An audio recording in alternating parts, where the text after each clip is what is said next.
secara konsep ya, karma itu bicara soal kitanya. Jadi manusia itu hidupnya nggak mungkin netral, dia pasti punya konsekuensi. Tabur tua itu bicara tentang Allah yang berdaulat atas hidup kita.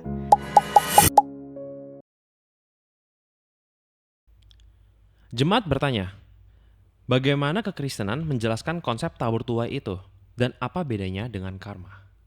Nah, Wah, gila sih ini satu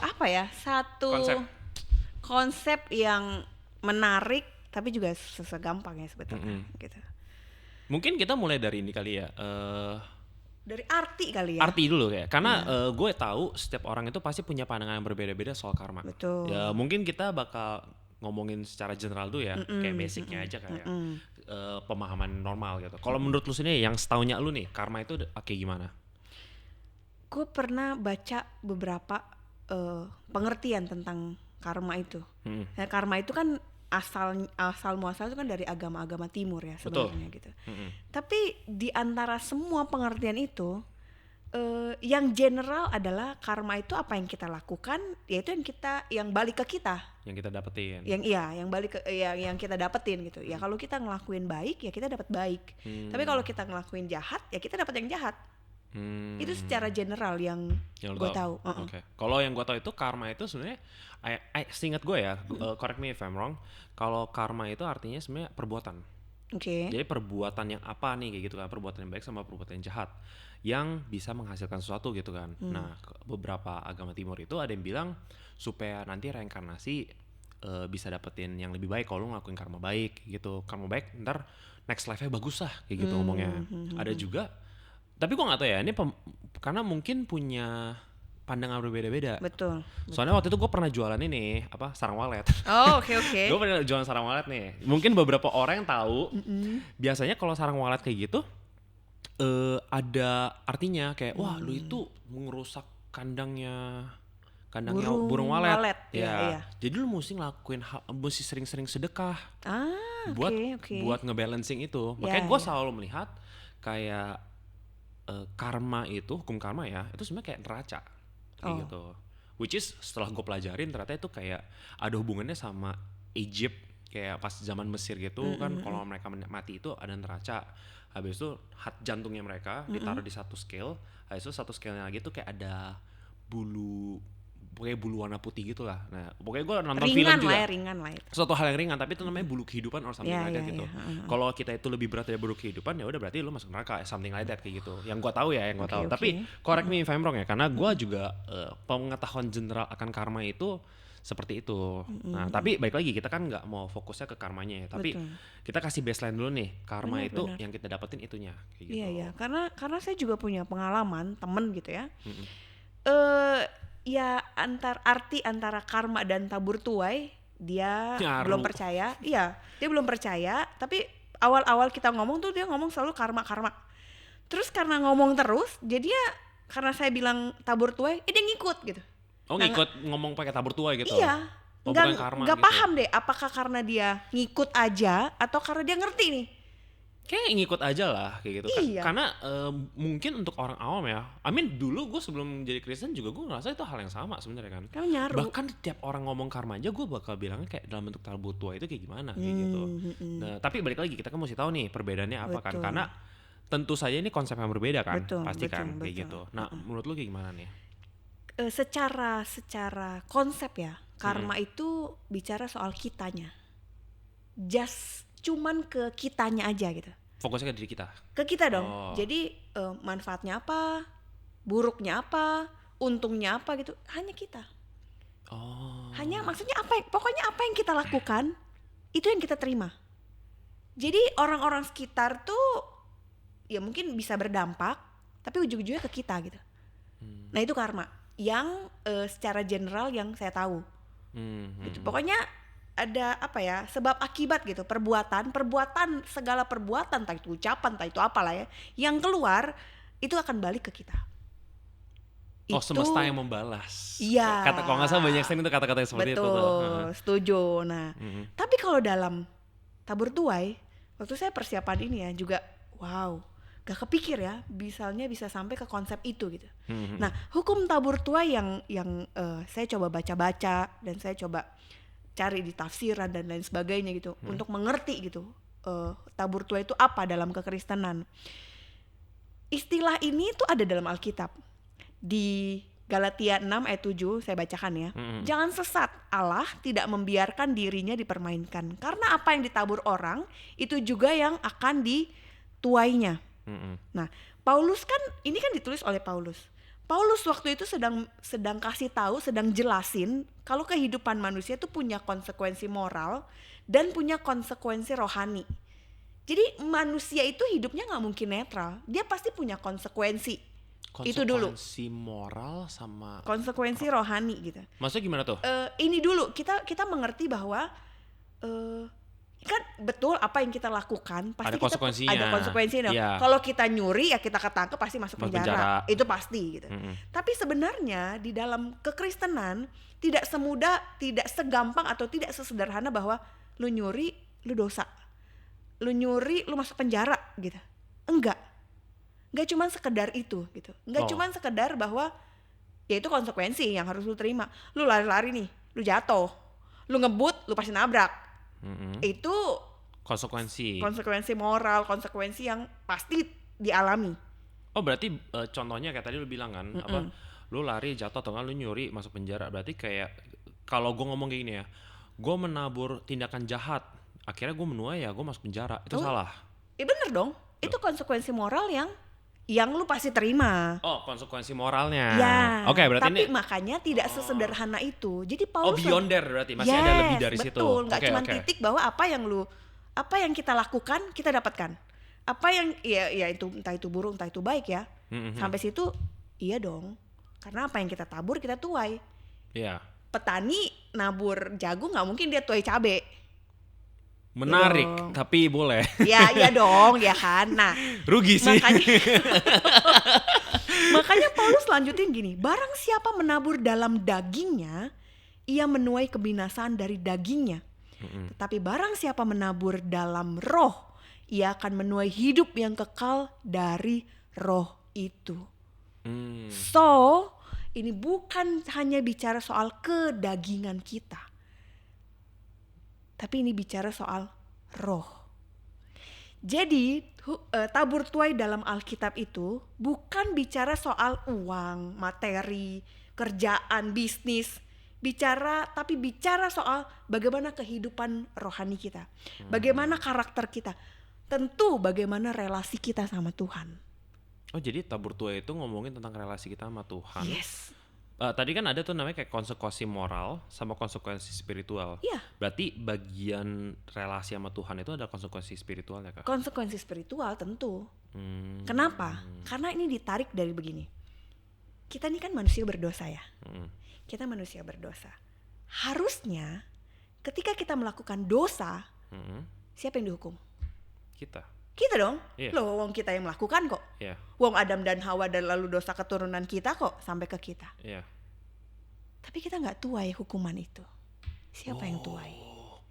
Yesus Kristus yang tuai. Yesus Kristus datang ke dunia untuk apa? Hukumin kita? Enggak. Dia menyelamatkan kita. Kita tabur dosa nih. Kita tabur dosa. Kita tabur kebohongan, kebencian, kita tabur kesombongan dari Adam dan Hawa, lalu turun kepada kita toh. Siapa yang tuai? Padahal jelas-jelas dikatakan bahwa upah dosa adalah maut.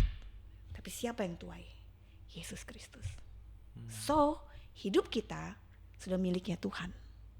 Jadi hukum tabur tuai, apa yang kita lakukan bukan cuma moral. Kita dapat moral. Konsekuensi moral tuh udah pasti. Tapi konsekuensi rohaninya adalah kita berdosa di hadapan Tuhan. Yang sebenarnya Tuhan sudah tuai. Tuhan udah terima konsekuensi itu dengan mati di kayu salib untuk menyelamatkan kita. Kalau mau hitung-hitungan fair nggak fair dan neraca yang tadi karma itu ya, menurut gue nggak fair. Definitely lah. Iya dong. Lu yang bikin salah, lu yang masuknya dong harusnya. Tapi di dalam kekristenan ada relasi, ada pengampunan di dalamnya. Maka tadi saya bilang kan hukum tabur tuai tidak sesederhana bahwa apa yang lu lakukan ya lu terima gitu. No. Tapi ternyata ada konsekuensi rohani di dalamnya. Kita lihat bahwa Daud waktu dia berdosa sama Batsheba, Tuhan ampuni kan? Tuhan ampuni loh. Tapi tetap ada konsekuensi bahwa anak hasil perjinahan dia dengan Batsheba mati. Lalu kemudian keturunannya kacau, ya kan? Ada konsekuensi. Karena apa? Karena dosa, tetap ada akibat dosa. Tapi Tuhan ngampunin. Tapi Tuhan ampuni, gitu. Oke. Tapi tetap dia kan berdosa di hadapan Tuhan kan. Tapi karena kasih itu, karena ada relasi itu, karena perjanjian itu, lah kalau kita bahas lebih banyak ya tentu cukup luas ya.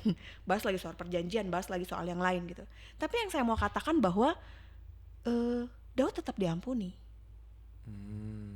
Sekalipun tetap ada konsekuensi. Karena sebenarnya pengampunan Tuhan itu enggak menghapus konsekuensi duniawi, moral lah dari dosa. Karena kita masih hidup dalam dunia yang berdosa. Sekarang misalnya gini, kayak waktu Amnon perkosa Tamar, Absalom sebagai kakak nggak terima dong. Dibunuh lah si Amnon. Nah itu kan konsekuensi moral dan dari dosa bahwa dia jadi marah, dia jadi benci, dia dibunuh gitu. Itu kan konsekuensi. Itu karena kenapa ada kebencian itu ya karena dosa. Karena dosa ya. Gue jadi melihatnya kayak ternyata tabur tuai itu masih ada sisi forgiveness-nya. Oh iya dong, tentu. Definitely. Karena tadi lu kan bilang, jadi gue langsung mungkin dengan case di dunia ya. Kayak tadi kita ngomong pencuri. Ya, ini pencuri dia melakukan dosa, definitely. Ada nggak konsekuensinya? Ada. Konsekuensi moralnya itu dia dipenjara kalau ketangkep. Betul. Kalau nggak ketangkep jadi buronan. Ketakutan. Nah itu beda lagi. Ada konsekuensinya juga loh. Iya, tetap betul, ada konsekuensinya. Betul. Nah jadi ada konsekuensi moralnya yang kita bisa lihat. I will say that, yang kita bisa lihat gitu kan. Dan kita bisa rasakan juga sebenarnya. Nah tapi andai kan kalau dia bertobat, habis itu dia kembali kepada Tuhan, ada forgiveness yang dikasih ke dia. Betul. Dan akhirnya itu dia menerima konsekuensi berikutnya, which is konsekuensi spiritual, rohani gitu. Yang artinya itu sebenarnya dia diselamatkan. Betul. Yang sebenarnya seberapa lu berdosanya segala macam udah ditanggung sama Tuhan Yesus. Jadi emang ada forgiveness-nya di bagian situnya. Tapi gini, waktu dia bertobat, kan orang-orang yang bertobat tuh kan hidupnya harusnya benar, hidup dari pengampunan Tuhan dong. Karena dia merasakan pengampunan Tuhan. Lalu kemudian dia menabur apa sekarang? Dia harusnya menabur mengerjakan keselamatannya dia. Taat sama Tuhan, punya relasi yang dekat sama Tuhan. Bukan konsekuensi. Apa yang dia tabur dari apa yang dia tabur? Dia tabur kan taat. Dekat sama Tuhan. Dia tabur itu baca Alkitab, berdoa, berbuat baik dan lain sebagainya. Lalu apa yang akan dia tuai? Mungkin dia nggak akan tuai, wah dia tepuk tanganin gitu kan, wah dikasih duit karena udah baca Alkitab gitu. Mungkin nggak. Iya dong. Ya kan? In reality bahkan sebenarnya berat loh. Atau misalnya gini, dia tabur pelayanan. Karena dia merasakan pengampunan Tuhan toh. Dia bertobat gitu. Apa yang dia tuai? Apakah dia langsung jadi sukses? Mungkin enggak. Banyak tokoh-tokoh Alkitab kan, Ayub dan lain sebagainya. Paulus, ya dulu dia membunuh, ya kan? Terus udah gitu dia ketemu Tuhan, dia bertobat. Hidupnya enak gak? Malah makin dianiaya sama orang. Digigit ular, masuk penjara, kan? Difitnah dan lain sebagainya gitu. Tapi apa yang dia dapat sekarang? Apa yang dia tuai? Banyak orang, dia menulis 13 surat loh. Dia jadi kuat. Dia jadi berapi-api untuk memberitakan Tuhan gitu. Dia jadi pribadi yang gak gampang goyang. Itu kan yang dia tuai. Gak selalu dia dapat duit. Gak selalu dia jadi naik jabatan gitu. Enggak. Buah roh gak sih itu? Yes. Sebenarnya saya lagi mau mengarah ke sana. Jadi apa yang didapatkan ketika orang menabur relasi dengan Tuhan, dia menabur ketaatan, buah roh. Karena kan kayak kesabaran. Iya, kesabaran kan gitu. Ke sukacita. Kan ada ya Paulus bilang bahwa dia tetap bersukacita gitu. Di surat-suratnya banyak kayak gitu. Yes. Terus dia bisa mengendalikan diri dan sebagainya, itu buah roh itu. Itu yang dihasilkan dari ketaatannya dia. Nggak melulu bicara soal dapat duit, naik jabatan, jadi sukses, jadi orang nomor 1 gitu. Karena kita tidak melihat dari kacamata dunia, kita melihat dari kacamatanya Tuhan. Nggak, itu mudah aja kok Tuhan kasih duit tuh, mudah aja, gampang aja Tuhan kasih uang, Tuhan kasih jabatan, gampang aja gitu. Tapi yang Tuhan mau itu adalah relasi sama Dia, buah roh itu yang Tuhan mau, gitu. Jadi kalau misalnya dikatakan gini, konsekuensi moral apa yang kita lakukan itu udah kita nggak usah bahas lah, itu udah pasti otomatis kita dapatkan gitu. Sekarang gini, apa yang kita lakukan, konsekuensi rohaninya apa? Kita berdosa di hadapan Tuhan. Itu waktu kita melakukan dosa ya, melakukan hal yang buruk. Ketika kita melakukan yang baik, ketika kita mengasihi orang, ketika kita sabar, ketika kita bisa jadi berkat dan lain sebagainya, mengendalikan diri, buah roh itu tadi, itu istilahnya apa ya, respon syukur kita di hadapan Tuhan. Jadi bukan gini, waktu saya baik sama kamu, bukan supaya saya dapat baik lagi nih, saya udah nolongin kamu ya, jadi besok-besok lu nolongin gue nih gitu. Enggak gitu. Tapi apa? Tapi bicara soal bagaimana respon saya atas keselamatan atau pengampunan atau kasih yang Tuhan kasih kepadamu. So, mau dia balas kebaikan saya, mau dia tidak balas, mau dia ingat, mau dia tidak ingat, ya udah, gak peduli gitu. Bukan bodo amat ya, cuman maksudnya gak pusing soal itu. Karena apa? Bukan sesuatu hal yang dinantikan. Yes, karena saya melakukan itu sebagai respon saya kepada Tuhan. Jadi hukum tabur tuai, jadi tabur tuai itu tidak lagi bicara soal apa yang saya kasih atau apa yang saya lakukan, saya dapat apa. Tapi beyond, yang tadi istilahmu ya, beyond, yaitu apa? Bertanggung jawab di hadapan Tuhan. Sebagai respons kita di hadapan Tuhan. Lu lakukan yang baik, lu terima konsekuensi, tapi lu tahu gak, lu sedang mendukakan hati Tuhan. Lu sedang apa istilahnya, kayak meremehkan keselamatan Tuhan kasih gitulah kalau bahasanya sekarang ya. Lu sedang kayak mencabik-cabik apa yang Tuhan sudah, lu sedang tidak menghargai apa yang Tuhan sudah lakukan. Itu berdosa di hadapan Tuhan. Tapi ketika kita melakukan sesuatu yang baik itu dalam artian bukan ya baik menolong, mengasihi, mengampuni bahkan orang lain, itu adalah bentuk respons syukur kita di hadapan Tuhan. Bukan di hadapan manusia lagi.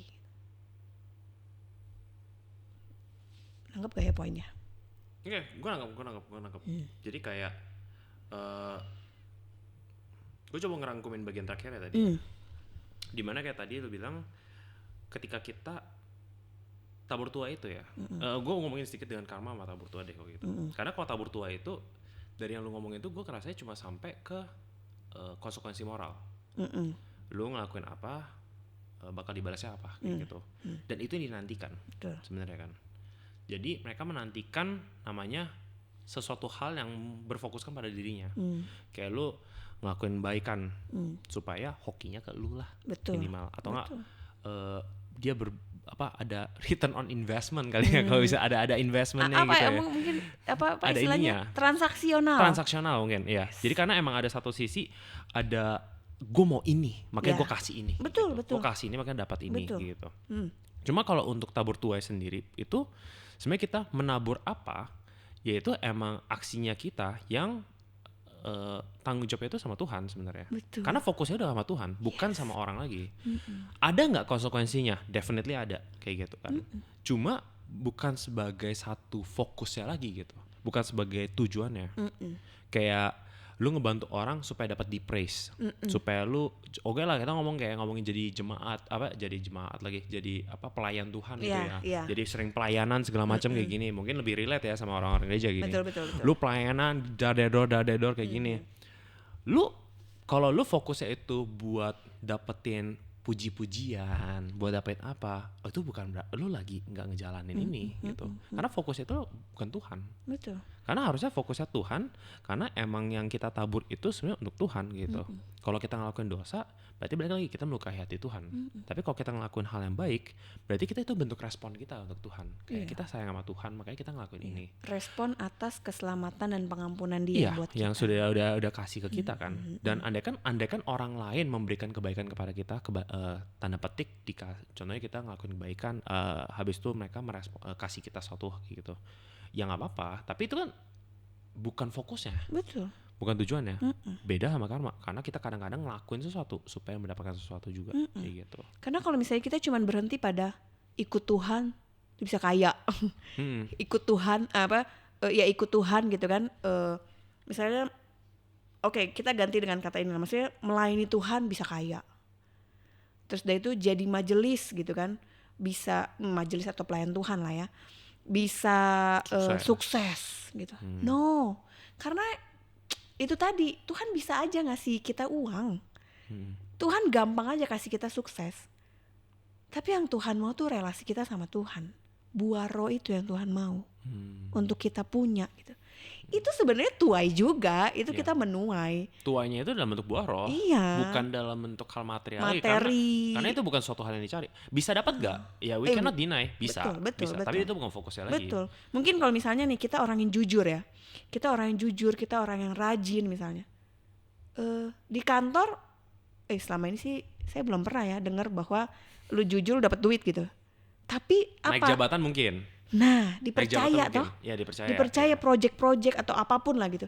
Atau bisnis usaha, ternyata orang ini jujur nih. Banyak yang akan invest dan lain sebagainya toh. Ada integritas. Itu kan tuai sebenarnya. Jadi tuai itu nggak bisa cuman bicara soal yang kelihatan. Kalau bicara mau soal itu ya Ayub lah. Dimaki-maki lah, maksudnya dimaki-maki orang lah ya kan. Ditinggalin sama keluarganya, kurang saleh apa coba? Paulus. Ya gitu-gitu sih, tetap menderita yang kayak gitu. Jadi memang bukan sesuatu yang kelihatan lah ya. Gitu. Bisa dapat yang kelihatan bisa. Tapi tidak berhenti sampai situ.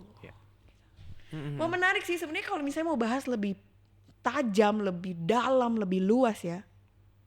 Mungkin bisa jadi satu disertasi mungkin untuk PhD atau doktor gitu. Bikin. Wow. Nggak mau gitu. Kan kita perlu lihat dari mana gitu. Tapi balik lagi ya guys, ini kita masih bahasnya menurut gue masih lumayan surface ya. Supaya maksudnya lebih gampang dicerna aja sih. Dan ini aja mungkin butuh waktu untuk dicerna. Iya betul. Ya. Karena apa nih gitu. Kok bisa-bisanya tabur tuai masuknya bicara soal Tuhan Yesus mengampuni. Betul. Itu apa gitu. Iya betul, perlu dicerna karena memang ya berbeda. Berbeda, tabur tuai dengan hukum karma itu sesuatu yang berbeda. Karma itu bicara soal ya kitanya, sayanya gitu kan, dan kelihatan. Tapi kalau tabur tuai itu bicara tentang Allah yang berdaulat atas hidup kita. Yang ada campur tangan dalam hidup kita. Ketika kita menabur, tuaian itu yang di kita tuai itu ada apa ya, ada campur tangan Allah di dalamnya. Yaitu apa ya, membuat kita lebih kuat kalau kita menabur kesetiaan, ketaatan gitu. Ada campur tangan Tuhan. Maka jadi karena memang Tuhan sudah mengampuni kita, sudah menyelamatkan kita, hidup kita kan bukan kita lagi. Semua kan hidup berfokus kepada Tuhan sekarang. Jadi apapun yang kita lakukan, Tuhan. Melakukan baik, ya respon syukur kita. Melakukan buruk, ya kita berdosa di hadapan Tuhan. Gue coba simplify lagi ya, mungkin biar lebih gampang lagi ya. Konsep general akan karma itu sebenarnya itu lebih ke arah transaksi, karena fokusnya itu tentang diri kita. Kayak tadi lah, kayak gue sarang walet jual, mesti sering sedekah supaya balance out gitu. Fokusnya kemana? Ke gue sebenarnya kan, supaya hokinya balik lagi gitu. Atau supaya nggak kena azab. Nggak kena azab, ya siap. Iya gitu. Oke. Biar nanti reinkarnasinya. Apa itu? Ya kayak gitu. Nah tapi kan itu pemahamannya kan, karena yang fokusnya itu ke kita gitu. Betul. Kayak kita ngelakuin kebaikan, supaya bisa bilangnya apa? Oh, biar universe balikinnya ke kita lagi suatu hal yang baik juga kayak gitu. Nggak tahu bentuknya kayak apa, tapi yang penting baik lagi kayak gitu. Nah, tapi untuk tapi itu masih yang buat hukum karma sendiri. Tapi kalau untuk tabur tuai, fokusnya itu bukan ke kita, tapi fokusnya itu ke Tuhan. Ada nggak kita dapat benefitnya? Most probably ada kayak gitu kan. Kalau kita ngasih hal yang baik kayak gitu, bisa juga enggak. Karena itu bukan fokusnya. Betul. Jadi tabur tuai di konsep kekristenan bukan berfokus pada tuaian material. Dan bukan kita. Bukan kita. Fokusnya itu ke Tuhan. Ketika kita menabur sesuatu, tujuannya apa? Untuk Tuhan. Bad or good ya, kenanya Tuhan gitu pasti. Kalau bad ya kita menyakiti hati Tuhan. Kalau baik ya kita apa? Kita itu respon kita karena menyenangi itu, pengen nyenangi Tuhan gitu. Jadi emang hasilnya itu pun juga berbeda. Bisa jadi dalam bentuk material, mungkin dapat mungkin enggak. Tapi yang pasti itu buah rohnya itu ada. Kayak gitu. Karena kadang-kadang kalau kita di hukum karma dengan fokusnya itu benefit, kita aja bahkan nggak melihat apakah kita diajarkan untuk sabar atau berproses. Karena itu bukan jadi fokusnya. Kayak gitu. Mungkin tuh satu poin yang lumayan interesting ya. Gue tadi lumayan kaget sih dengan fokus poin di mana kita menabur suatu hal yang buruk, tapi yang sudah menerima konsekuensinya itu Tuhan.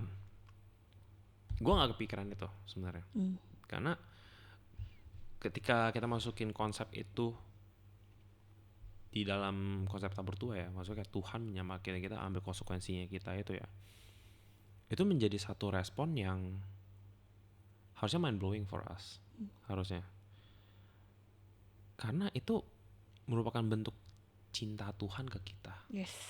Ya kan, Tuhan bisa melihat kayak lo mau nabur apapun, I'm here for you gitu. Gue mau kok mikul, gue mau kok terima konsekuensinya lo kayak gitu. Dan makanya itu mungkin jadi satu hal yang sangat membedakan konsep tabur tuai kayak gitu. Tentu saja kalau kita ngomong ke orang awam mungkin agak susah ya untuk dicerna kalau betul. Karena emang kita mesti memberitahu bahwa kita itu berdosa dan yang menyamakan kita itu Tuhan kayak gitu kan. Jadi konsep tabur tuai itu secara umum, secara awam sebenarnya mirip dengan karma. Kalau kita melihatnya cuma sebagai moral respon doang. Betul. Kalau kita keluarin Tuhan dari itu sama. Betul. Kalau lu mau ya kita ngomongin general ya. Kita ngomongin agama timur ya. Ya agama timur kan ada konsep lagi tuh, contohnya kayak reinkarnasi atau apa gitu kan. Betul. Tapi kalau lu keluarin sisi Tuhan ya segala macam ya itu ya sama. Betul. Sama banget. Dan itu yang bikin jadi misconception sebenarnya. Betul. Makanya orang suka salah kaprah kan. Benar. Karma. Jadi menyamakan. Bukan deh. Hukum tabur tuai deh. Bukan, tapi sama aja kayak gitu kan. Iya. Enggak deh. Tabur tuai deh benar karena kita orang Kristen. Karena bukan konsepnya itu. Hanya sekedar karena kita orang Kristen, jadi karena di Alkitab ngomong tabur tuai. Iya. Di Alkitab nggak ada karma gitu. Iya. Nah padahal sebenarnya itu kalau kita masukin Tuhan di dalamnya, gimana Tuhan menyelamatkan kita, is not by our work.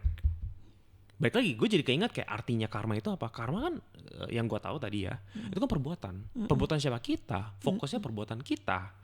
Kalau di tabur tuai, kita melakukan aksi bukan karena kita, tapi karena Tuhan kayak gitu. Karena jadi kan itunya berbeda banget. Betul. Sebenarnya. Pokoknya dari gini aja deh. Kita berdosa. Kalau misalnya tetap ikut hukum karma, ya kita yang dihukum. Tapi ternyata tabur tuai enggak. Siapa yang tuai? Tuhan. Itu dulu deh. Mungkin mencernanya dari situ ya. Dari situ. Titik poinnya dari situ. Titik poinnya di situ sih. Ya, I think yang fokusnya itu beda Tuhan kayak gitu. Karena kan upah dosa adalah maut. Ya kita harusnya mati dan ya maut jadi konsekuensi kita. Tapi kan enggak.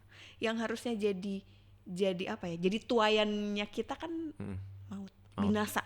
Benar. Kenapa enggak? Maksudnya kok kenapa jadinya kita diselamatkan kalau bukan karena campur tangan Tuhan? gitu. So ngelihatnya jadi bukan lagi saya harus dapat tuaian baik karena saya berbuat baik, tapi waktu saya berbuat baik itu karena Tuhan sudah berdaulat dalam hidup saya sebagai respon saya sama Tuhan. Memang nggak gampang ya, pelan-pelan lah ya, cernanya tuh pelan-pelan. Saya juga waktu saya mengerti tentang konsep tabur tuai, nggak gampang juga sih. Gimana maksudnya gimana gitu. Ini gimana ya gitu. Tapi mungkin biar lebih gampang kali ya. Karena ini sebenarnya pertanyaan-pertanyaan yang anak kecil juga sering tanyain loh kayak gitu. Nah, lu gimana caranya kasih tau anak kecil arti tabur tuai? Menarik nih. Memang harus pakai bahasanya mereka ya. Benar. Tabur tuai dan karma. Karena gini, sometimes menjelaskan ke anak kecil itu ya bikin kita lebih understand.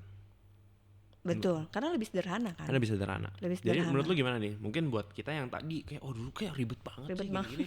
Walaupun gue udah simplify ya, sih bisa aja susah gitu. Cuma untuk anak kecil nih mungkin, kalau mau jelasin ke anak kecil kayak gimana? Tapi tetap saya akan bahas tentang bagaimana kamu coba lah gue anak kecil. Berdosa ya. Kamu kan berdosa nih. Iya. Harus gitu ya. Tampangnya besar ya. Iya. Kamu kan berdosa. Kita nih manusia berdosa. Betul. Kamu berdosa, Lauso berdosa gitu kan. Saya berdosa gitu. Karena dari Adam dan Hawa. Tapi kalau misalnya dari dosa harusnya kita dihukum. Betul. Harusnya kita yang dihukum, binasa gitu. Ya Alkitab kan ngomong binasa dong. Tetap anak itu kita perlu kasih tahu bahwa binasa gitu. Kita gak salah menurut gue untuk ngajak anak ngomong gitu. Ya, gak apa-apa. Biar dia tahu gitu. Ya sebenarnya kita dihukum. Tapi kamu tahu siapa yang dihukum? Tuhan Yesus kan. Kok gitu? Ya, kamu belajar gak di sekolah minggu Tuhan Yesus dihukum? Kenapa Tuhan Yesus mau dihukum? Untuk apa? Menyelamatkan saya. Tapi kan harusnya kita. Iya harusnya kita. Jadi ya udah kamu mau. Enggak dong. Enggak sih. Enggak mau kan. Tapi tetap karena kasih Tuhan yang besar, sekalipun kamu mau, Tuhan mengasihimu. Dia mau, dia yang mati dan kamu selamat supaya kamu hidup bersama dengan Bapa nantinya. Gitu kan? Oke, sampai situ dulu. Nah, sekarang jadi apa yang kamu lakukan bukan lagi untukmu. Karena hidupmu sudah ditebus oleh Tuhan, sudah diselamatkan sama Tuhan. Apa yang kamu lakukan sekarang tidak lagi memikirkan nanti saya dihukumnya apa ya gitu. Ya jangan lagi ngelakuin itu. Jangan lagi ngelakuin dosa. Kalau kamu berdosa, kalau kamu melakukan dosa, Tuhan sedih. Gitu. Nah sekarang waktu kamu ini mungkin bisa pakai contoh ya anak-anak gitu ya. Waktu kamu mau baik sama orang, sama temanmu gitu, kamu mau berbagi. Bukan supaya nantinya kamu dapat lagi dari dia. Ih, kan aku udah bagi dia, masa dia nggak bagi aku sih gitu. Bukan itu. Tapi karena Tuhan mau kamu lakukan itu. Supaya hidupmu memuliakan Tuhan. Supaya orang tahu tuaiannya apa. Nanti kamu akan tuai apa? Kamu akan dapat apa? Kamu akan dapat bahwa benar dia anak Tuhan. Bahwa benar kamu anak Tuhan. Siapa yang dimuliakan? Tuhan. Gitu. Jadi bukan gini, pokoknya aku harus dapat karena aku udah kasih dia gitu. Bukan. Tapi ya bisa kamu bisa dapat dari dia gak? Ya bisa. Ada kemungkinan. Ada kemungkinan gitu. Tapi yang satu hal yang pasti, kamu menghasilkan buah roh. Ayo buah roh apa? 9, ayo kita nyanyi. Ya kan bisa begitu ya, anak-anak kan. Nyanyi. Dapat kamu bisa menghasilkan buah roh. Hidupmu bisa, tuaianmu apa? Ya buah roh itu. Kamu bisa menghasilkan itu. Gampang gak sih? Enggak gampang lah. Gila kita berjibaku, ya orang dewasa ya berjibaku dengan pokoknya saya harus sabar.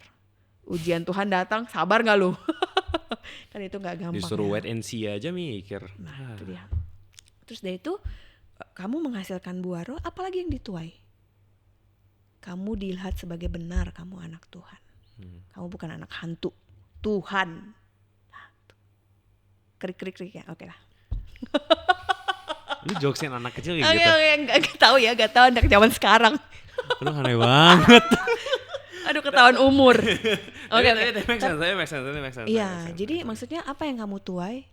Ya orang melihatmu benar anak Tuhan. Oke. Berarti tadi gue ngeliat suatu hal yang menarik sih. Sebelum lu ngejelasin konsep tabur tuai, lu mesti tahu konsep kalau Tuhan tuh mati untuk kita dulu. Iya, itu aja dulu deh.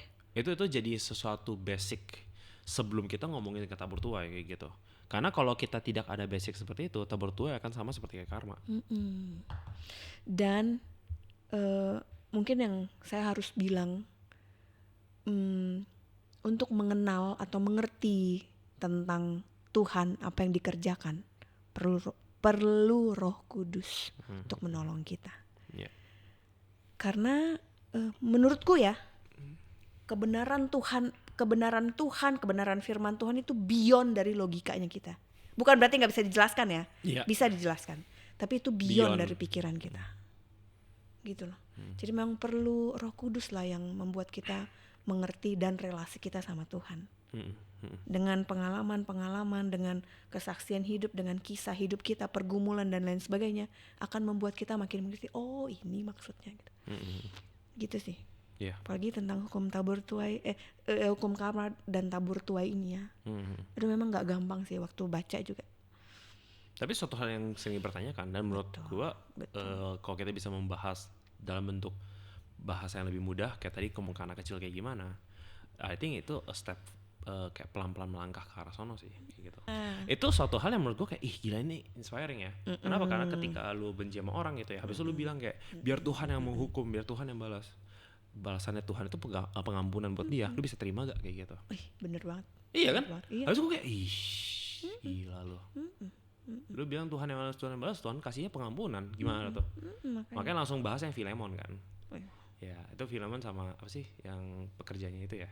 Onesimus ya, yang dia udah ngecuri atau bohongin pokoknya gituin si Filemon lah. Betul. Balik-balik ini teman sekerja kamu ya, terima dia ya. Woi gila lo. Dia diselamatin Tuhan tapi iya juga sih. Jadi the true forgiveness di situ kan jadinya. Baik lagi nanti kalau ada pertanyaan forgiveness di next forgiveness lah. Mengampuni orang itu gimana? Ternyata bisa nyambung ke sini juga. Iya benar. Pokoknya intinya adalah karma itu nggak ada Injil. Tapi kalau tabur tuai itu ada Injil. Iya. Ada Injil. Semua kristosentris sebenarnya. Semua itu kristosentris. Jadi kita mesti melihatnya dari pandangan Kristus sebenarnya untuk hal-hal seperti ini. Betul. Ada Tuhan lah yang berdaulat di dalamnya dalam hukum karma. Kan maksudnya saya percaya bahwa kekristenan, kebenaran firman Tuhan itu kan nggak asal masukin tabur tuai deh, masukin karma aja deh gitu kan nggak gitu ya. Nggak gitu dong. Iya kan nggak asal-asal suka-suka penulisnya gimana ya gitu. Enggak gitu. Tapi memang ya sendiri jangan sesat. Allah tidak membiarkan diri sesat gitu kan. Karena apa yang ditabur orang itu yang juga tadi yang udah bahas ya ayat-ayat itu. Terus ayat 8 juga barang siapa menabur dalam daging, ia menuai dalam daging. Tapi siapa yang menabur dalam roh, ia menuai dalam roh. Buah roh. I think that's the point ya. Galatia 6 ayat 8. Ayat 7 dan 8. Bisa jadi ayat hafalan. Nanti diedit aja lah ya. Ini editor semangat ya. Baik banget ayat-ayatnya tadi. Dengerin bikin di sini lah pokoknya. Iya. Ntar di caption juga tulis lah. Iya boleh. Iya. Ya paling itu sih. I think pemahaman yang sangat tepat ya, emang perbedaannya itu di Tuhan Yesus ya. Dan itu mungkin penjelasannya itu baik lagi tadi udah dibantu jelasin gimana cara kita kasih tau ke anak kecil. Jadi mungkin untuk orang awam kita bisa menjelaskannya dengan cara yang sama ya kayak gitu. Jadi mungkin pertanyaan dari jemaat yang anonymous ini apa? Anonymous ya? Iya. Ya anonymous ini ya mungkin terjawab, semoga terjawab ya. Terjawab ya. Kalau nggak terjawab boleh cari hamba Tuhan ya. Actually boleh. Jadi kita sangat boleh mendiskus kayak gitu kan. Jadi kayak pengen mungkin mau mendebati ya. Mungkin bukan debat lah ya, memperlengkapi. Tolong. Oke. Takut didebatin dia. Bukan untuk didebatkan, diperkaya. Nah, buat diperkaya kali ya. Jadi andai kan kalau emang masih ada question. Betul. Oh, satu lagi kalau misalnya ada yang kasih bisa masukan atau apa ya. Oh iya boleh juga loh gitu ya. Yang mungkin memang bisa memperkaya saya juga gitu loh. Mungkin dengan konsep karma kita juga mungkin bisa salah kan ya. Ternyata kalian bisa kasih tau kita karma nggak kayak gitu, karma itu begini-begini. Atau boleh kayak gitu ya. Makanya kita memperkaya kan. Benar-benar kita juga pengen belajar gitu kan. Betul. Kita sangat welcome untuk discussion ya, I think kata-kata yang lebih tepatnya. Dan andaikan kalau ada pertanyaan-pertanyaan lain yang mungkin belum bisa terjawab atau mesti pengen dijawab, tanya langsung kita. Salah ya? Enggak. Dan ada hamba-hamba Tuhan yang lain. Bisa banget komen atau bisa juga by link or whatever. Nanti kalau masih misalnya mau nanya hamba Tuhan yang lain, harus bilang, aku mau nanya ini tapi mau masukin di podcast. Boleh, kalau enggak nanya aja langsung, jawab juga gak apa-apa kayak gitu. Cuma ya balik lagi. Betul. Bener kan? Betul dong. Iya, gak mesti dilempar di podcast semua kok. Iya. Iya. Ya juga ya, cari personal gitu ya. Iya. Atau ikut BCC. Loh. BCC kayak gak ngomongin tabur tua ya sih. BCC okay. Gak ngomongin tabur tua. Tapi konsep doktrin ini kan ya perlu kuat lah ya. Doktrin emang hitungannya menurut lo? Bicara soal... Ini satu pandangan menurut gua. Iya sih. Ini bukan doktrin. Ini etika Kristen sebenarnya. Iya, I don't think this is doktrin. Ya. I think ya. Gak apa nanti dikata ya. Karena kita meragu. Kita ragu guys. Lu udah ngomongin BCC sih ngawur. Ya kalau nggak ngerti, kalau punya konsep ya oke. Oh by the way, ya boleh banget. Jadi kalau mau nanya, ya nggak apa. Jadi boleh banget kalau ada pertanyaan-pertanyaan lain, boleh banget nanya ke chat di bawah komentar atau mungkin gue mau ngomong apa ya, gue jadi lupa. Ya pokoknya nanya-nanya lah, mau chat dalam komentar, mau chat WA ke salah satu hamba Tuhan atau kayak gimana. Ya kalau untuk yang dari luar gereja kita ya bisa chat ya kayak gitu. Dan bisa juga memperlengkapi juga. Kayak bisa juga bilang, itu hukum karmanya kayak salah deh pengertiannya kayak gitu. Boleh banget kita discuss bareng-bareng kayak gitu. Dan kita juga pengen belajar karena ini tempat yang sangat open untuk belajar kayak gitu.